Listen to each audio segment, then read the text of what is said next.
Spider plant. So ఇది దాదాపు మనందరికీ తెలిసిన మొక్కే. అండ్ ఇది ప్రతి ఇంటిలోని, ప్రతి గార్డెన్లోని అండ్ ప్రతి వర్క్ ప్లేస్లోని ఉండాల్సిన మొక్క అనమాట. సో ఎందుకు ఇంతలా చెప్తున్నానంటే దీంట్లో ఉన్న క్వాలిటీస్ అటువంటివి కాబట్టి. సో ఇది మన చుట్టూ గాలిలో ఉన్న chemical gases like carbon monoxide, formaldehyde ఇటువంటి వాటిని రిమూవ్ చేసి ఎయిర్లోకి మాయిశ్చర్ అనేది యాడ్ చేస్తుంది అనమాట.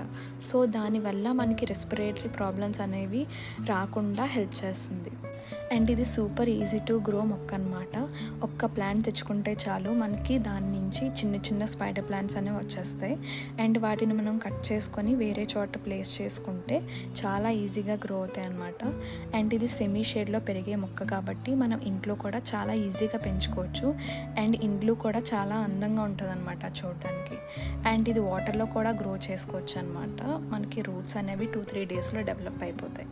సో చాలా మంచి మొక్క కదా.